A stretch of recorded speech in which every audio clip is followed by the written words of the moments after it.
Hello dear students, today we are going to start lesson number 5 quality of the book Honeycomb.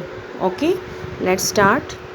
Can a shoemaker be called an artist? Yes, if he has the same skill and pride in his trade as any other artist and the same respect for it too. इसमें क्या बताया गया कि शू maker भी एक artist हो सकता है if he has the same skill, यदि उसमें सेम क्वालिटी है, सेम स्किल है, प्राइड है ऑफ हिज ट्रेड, अपने उस काम का, एज एनी अदर आर्टिस्ट, जैसे कि दूसरे आर्टिस्ट में होता है, एंड द सेम रिस्पेक्ट, और उसके लिए अपनी कला के लिए उससे सेम रिस्पेक्ट भी है. Mr Gessler a German shoemaker settled in London. इसमें मिस्टर गैस्लर जो है मेन कैरेक्टर है जिसके बारे में ऑथर जो है स्टोरी बता रहा है. Mr Gessler a German shoemaker, वो एक जर्मन शू मेकर हैं, सेटल्ड इन लंडन, जो लंदन में सेटल हुए हैं. इज़ ए परफेक्ट आर्टिस्ट, वो एक परफेक्ट, बहुत ही बिल्कुल संपूर्ण आर्टिस्ट हैं, कलाकार हैं. Read this story to see how he devotes his life to his art. अब इसमें हम पढ़ेंगे कि उन्होंने अपनी किस तरह अपनी लाइफ डिवोट कर दी अपनी इस कला के लिए. Okay students, let's start the lesson. I knew him from the days of my extreme youth. Now, here the author is telling the story. I knew him. मैं उन्हें जानता हूँ, किसको? मिस्टर गैस्लर को जानता हूँ. From the days of my extreme youth, जब मैं मतलब छोटा था, जवान था. Because he made my father's boot, क्योंकि उन्होंने मेरे पिताजी के शूज़ बनाए थे. ही lived with his elder brother in his shop, वो अपने भाई के साथ अपनी शॉप पे रहते थे, काम करते थे. Which was in small by street in a fashionable part of London, जो शॉप थी छोटी सी गली में थी, फैशनेबल पार्ट ऑफ लंडन, जो मतलब वहाँ का जो बहुत ही अच्छा पार्ट था, मतलब वेल डेवलप्ड एरिया था लंदन का. The shop had a certain quite distinction, जो शॉप थी मतलब एक अलग सी तरह, मतलब अलग सी बनी हुई थी. There was no sign upon it, वहाँ पर कोई भी साइन बोर्ड नहीं था, other than the name of Gessler brothers, सिर्फ उस पर एक नेम लिखा हुआ था शॉप का, Gessler brothers. And in the window a few pair of boots, और जहाँ पर वो डिस्प्ले, जैसे हम किसी भी बूट्स की शॉप पे जाते हैं तो वहाँ पर एक डिस्प्ले लगा होता है, वहाँ पर उसकी विंडो में काफ़ी पेयर, मतलब कई पेयर्स पड़े हुए थे बूट्स के. He made only what was order, और वे वही शूज़ बनाते थे जो गैस्लर ब्रदर्स थे, जो उनको ऑर्डर, जिसके बारे में उनको ऑर्डर मिलता था. And what he made never fail to fit, और कभी भी उनसे कोई भी ऐसी चीज़, मतलब ऐसे शूज़ नहीं बने जो किसी को फिट ना आए हों, मतलब उनकी फिटिंग इतनी अच्छी आती थी और उनकी क्वालिटी भी बहुत ही अच्छी यूज़ करते थे. To make boots, such boots as he made seem to me then and still seem to me mysterious and wonderful. To make boots बनाने में, such boots as he made, जो भी शूज़ उन्होंने बनाए, सीम्ड टू मी देन, उस time मुझे मतलब जैसा लगा, स्टिल सीम्स टू मी, अभी मुझे वो शूज़ वैसे के वैसे लग रहे थे. मिस्टीरियस एंड वंडरफुल, मतलब उसमें इतनी अच्छी क्वालिटी का मटेरियल यूज़ उन्होंने किया था कि वो शूज़ मुझे अब भी इस तरह से मिस्टीरियस, वंडरफुल, अमेजिंग दिखाई दे रही थी. आई रिमेंबर वेल माई शाई रिमार्क्स, मुझे याद है कि मुझे मतलब बहुत अच्छे से याद है कि मैंने उनसे पूछा one day, while stretching out to him my youthful foot, मैं अपना पैर जो मतलब उनके सामने जैसे निकाला जब मैं छोटा था, जवान था. Isn't it a awfully hard to do, क्या ये डिफ़िकल्ट, मतलब मैंने उनसे पूछा क्या ये एक मतलब डिफ़िकल्ट काम नहीं होता करने के लिए कि मिस्टर गैस्लर से उन्होंने पूछा. And his answer given with is sudden smile, उन्होंने एक आंसर दिया कि एक मतलब एक स्माइल के साथ, from out of his redness of his beard, मतलब जैसे उन्होंने ये क्वेश्चन पूछा ऑथर ने, तो उन्होंने बहुत ही खुश होकर उनकी जैसे दाढ़ी के नीचे से एक स्माइल सी आई.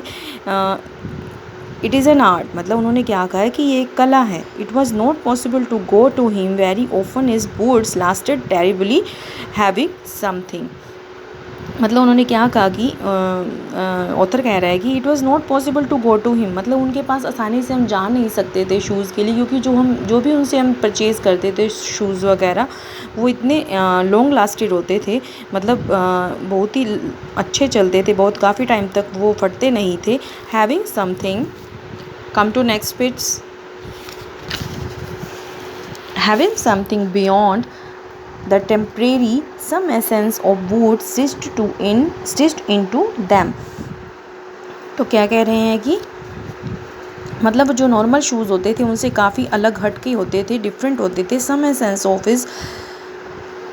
Of the boot stitched into them, जैसे कोई मतलब उसमें एसेंस होती है आत्मा, सॉल कि उसमें मतलब वो उसकी आत्मा जैसे सील दी गई हो, उतनी मतलब इतनी अच्छी से क्वालिटी से बनाए गए जाते थे। One went in not as in to most shops, एक जैसे कोई भी हम नॉर्मल शॉप पे जाते हैं, एज इन टू मोस्ट एक कोई उनकी शॉप पे गया, ऐसे नहीं हमें फ़ील होता था कि जैसे हम मोस्टली किसी भी शॉप्स पे जाते हैं, ऐसा फ़ील नहीं होता था। बट रेस्टफुली, बड़ी आराम से जैसे हम उनकी शॉप पे जाते थे। एज वन एंटर्स, जो भी उनकी शॉप पे मतलब जाता था, ए चर्च, ऐसे लगता था जैसे हम चर्च में जा रहे हैं। सिटिंग और द सिंगल वुडन चेयर, उनकी शॉप पे जैसे कोई गया और एक लकड़ी की पुरानी चेयर वहाँ पर पड़ी होती थी, वहाँ पर बैठा, वेटेड, इंतज़ार किया। A clutter sound and the tip tap of his slippers beating the narrow wooden stairs. एक ग्लटर साउंड मतलब एक हार्श सी साउंड आती थी, जैसे कोई मतलब सीढ़ियों से उतर रहा हो, स्लीपर्स की जैसे साउंड आती है उस तरह से लकड़ियों उस स्टेयर से आते हुए ऐसी साउंड आ रही थी। He would stand before one without coat, और वो वहाँ पर आकर खड़े हो जाते थे विदाउट कोट, मतलब उन्होंने कोई कोट वगैरह नहीं डाला होता था। ए लिटिल बैंड, थोड़ा सा उनका जो बैक झुकी हुई होती थी। इन लेदर एप्रन, उन्होंने एक एप्रन डाला होता था। Without sleeve sorry with sleeves turn back, जिसकी स्लीव्स जो है मुड़ी हुई होती थी, टर्न की हुई होती थी। ब्लिंकिंग, और जैसे उनकी आई जैसे ब्लिंक कर रही होती। As if awaken from some dreams of wood, जैसे वो कोई वुड का ड्रीम लेके आ रहे हों और अभी अभी जागे हों, उनकी आईज जैसे ब्लिंक कर रही होती थी। एंड आई वुड से, मैंने उनसे कहा, how do you do, mister Gessler आप कैसे हो। Could you make me pair of Russian leather boots, क्या आप मेरे लिए रशियन लेदर बूट्स के पेयर बना सकते हो। Without a word he would leave me retiring whence he came or into other portion of the shop without a word। Without a word मतलब उन्होंने कोई भी मतलब कोई वर्ड कहे बिना उन्होंने वहाँ से वो चले गए, कहाँ पर, दूसरे मतलब रिटायरिंग मतलब दूसरे जो मतलब अदर पार्ट ऑफ शॉप, वहाँ पर चले गए। And I would continue the rest in the wooden chair, और मैंने क्या किया, मैं वहाँ पर बैठा हुआ उसी चेयर पर इंतज़ार करता रहा। Inhaling the essence of his trade, मतलब जो जैसे हम कहीं भी शॉप पे जाते हैं तो अगरबत्ती धूप वगैरह की स्मेल आती है, तो वहाँ पर जब हम उस शॉप पर मैं बैठा था तो वहाँ पर कैसी स्मेल आ रही थी, smell of leather is compare to the smell of incense in a church. जैसे हम चर्च में जाते हैं तो वहाँ पर अगरबत्ती वगैरह कोई भी स्मेल आती है, और यहाँ पर ऐसे फील हो रहा था कि जैसे हम मतलब शॉप में बैठे थे तो वहाँ पर किसकी स्मेल आ रही थी, लेदर की, क्योंकि shoes are made of leather. Soon he would come back, थोड़ी देर में वो वापस आए। Holding in his hand a piece of gold brown leather, और उन्होंने अपने हाथ में क्या पकड़ा हुआ था, एक पेयर पकड़ा हुआ था गोल्ड ब्राउन लेदर शूज़ का। With eyes fixed on it he would remark, उन्होंने उस पर मतलब उसको देखते हुए उन्होंने क्या किया, रिमार्क किया, व्हाट ए ब्यूटीफुल पीस, उन्होंने उस पर कमेंट किया कि क्या कितने अच्छा ब्यूटीफुल पीस है, कितने अच्छे शूज़ हैं। When I too had admired it, और मैंने भी जब उसकी प्रशंसा की, एडमायर किया, प्रेज़ किया। ही वुड स्पीक अगेन, वो दोबारा बोले, when do you want them, आपको ये कब चाहिए। एंड आई वुड आंसर, और मैंने उनका आंसर दिया, oh as soon as you conveniently can, जितना ईजिली आप मुझे दे सकते हो। कन्वीनियंटली क्या होता है, easy. And he would say tomorrow fortnight, उन्होंने कहा कल मतलब 2 हफ्तों बाद, fortnight. And if were his elder brother I will ask my brother, और यहाँ पर मतलब मेरा भाई होता तो मैं अपने भाई से मतलब पूछ के बता दूंगा। देन आई वुड मर्मर, तब वो बोलने लगे, थैंक यू, तब वो मतलब मैंने उनसे कहा, ऑथर कह रहा है कि मैंने उनसे कहा thank you. Good morning mister Gessler, good morning. He would reply, वह उसने जवाब दिया, still looking at the leather in his hand, उस मतलब अभी वो उस लेदर के पीस की तरफ देख रहे थे। And as I moved to the door, जैसे मैं दरवाजे के पास गया, डोर के पास गया, I would hear the tip tap of his slippers, और जब मुझे फिर उसकी स्लीपर्स की टिप टैप मतलब उसकी साउंड की आवाज़ आई गोइंग अप द स्टेयर, जैसे लग रहा था जैसे वो दोबारा सीढ़ियों पर जा रहे थे वापस, to his dream of boots, अपने बूट्स का ड्रीम लेने के लिए। Looking at the picture, here the man sitting on the chair, ये कौन है? ऑथर। और ये राइट साइड पे जो ये मैन है वो कौन है? Mr Gessler. Okay students,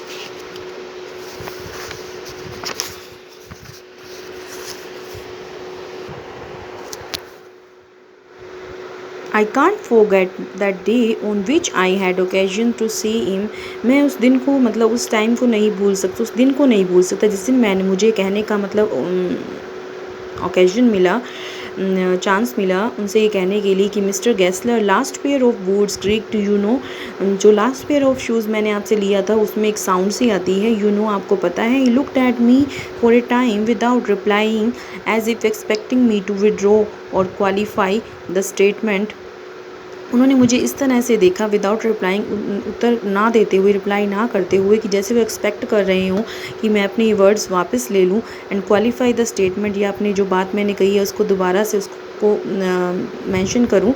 then said I it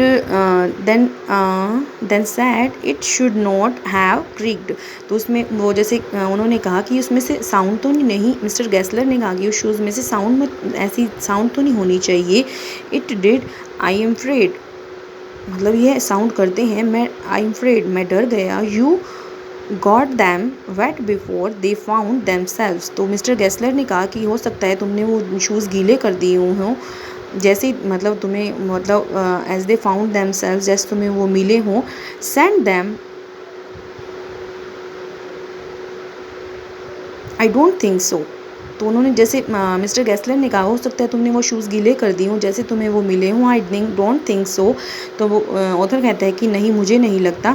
at that he lowered his eyes, उसके बाद उन्होंने अपनी आंखें नीचे कर ली, as if hunting for the memory of those boots, I felt sorry I had mention this grave thing, तो ऐसे लग रहा था कि जैसे वो उस बूट को जैसे याद कर रहे थे, आई फेल्ट सॉरी, मुझे बहुत ही सॉरी फील हुआ कि जैसे मैंने इस तरह की इन्फीरियर वैसे इस तरह की बात मेंशन की। तो उन्होंने कहा send them back, I will look at them, तुम उस शूज़ को वापस ले आना, मैं देखूँगा। some books some shoes, some boots, he continued slowly, are bad from birth, उन्होंने कहा कि कुछ बूट्स ऐसे होते हैं कि जो मतलब बर्थ से ही बुरे होते हैं। कैसे? If I can do nothing with them I take them off your bill, यदि मतलब मैं कुछ नहीं उसमें कर सका तो मैं तुम्हारा बिल वापस दे दूँगा, पैसे वापस दे दूँगा। वंस ओनली, एक बार की बात, I went absent mindedly into his shop in a pair of boots bought in an emergency at some time large firm, एक बार की बात है कि मुझे मतलब जैसे याद आ रहा है कि मैंने मुझे एक पेयर ऑफ शूज़ चाहिए था और मैंने एमरजेंसी में किसी लार्ज फर्म मतलब बड़ी सी कंपनी से बड़ी सी शॉप से मैंने वो शूज़ लिए थे।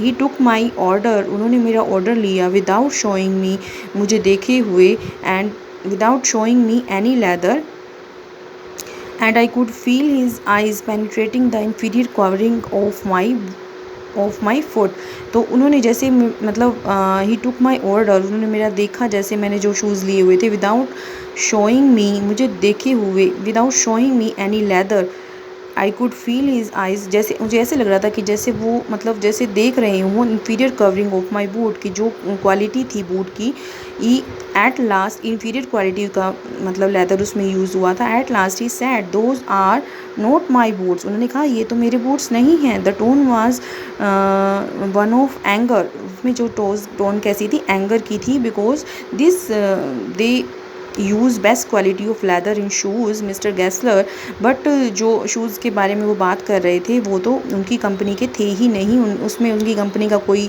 मटेरियल यूज़ हुआ ही नहीं था, तो उनकी उसमें मिस्टर गेस्लर की टोन कैसी थी, एंगर वाली। उसमें मतलब ना तो उनकी टोन एंगर वाली थी और ना ही सोरो वाली थी, not even of contempt but there was in something quiet and froze he blood. मतलब वो बिल्कुल चुप थे। He put his hand down and pressed a finger on the place where he left boots was not quite comfortable. उन्होंने कहा कि जैसे हम चुपचाप वो मतलब बैठ गए। And where he left the boots was, देखा उन्होंने कि जो जो बूट्स थे were was not quite comfortable नहीं थे। तो उन्होंने कहा इट हर्ट्स यू देयर, तो मतलब मुझे ही सर उन्होंने कहा कि यह मुझे बहुत ही मतलब इससे चोट पहुंची है। Those big films are no self respect, की जैसे वो शूज़ को देख रहे थे वो अच्छी क्वालिटी के नहीं था उसमें लेदर, तो वो कह रहे थे कि those big firms have no self respect, जो बड़ी बड़ी कंपनियाँ जो शूज़ बनाती हैं उसमें अच्छी क्वालिटी का लेदर तो यूज़ नहीं करती हैं, तो उनकी कोई सेल्फ रिस्पेक्ट नहीं होती है। And then as if something had given way within him he spoke long and bitterly. तो वो कह रहे थे कि इस तरह से उन्होंने इस मतलब लोग और मतलब बड़े ही बुरे तरीके से जैसे वो बोल रहे थे क्योंकि उन्हें बहुत ही ज़्यादा गुस्सा आ गया था। It was only time I ever heard him discuss the condition and hardship of his trade. मैंने उस मतलब ये पहले तरह इस तरह का एक ऐसा टाइम था कि मैंने उसने इस तरह की बात डिस्कस करते हुए इस तरह कंडीशंस इतनी मुश्किल अपने ट्रेड की जो डिफ़िकल्टीज़ के बारे में बताते हुए पहली बार मैं उनको सुन रहा था। ओके।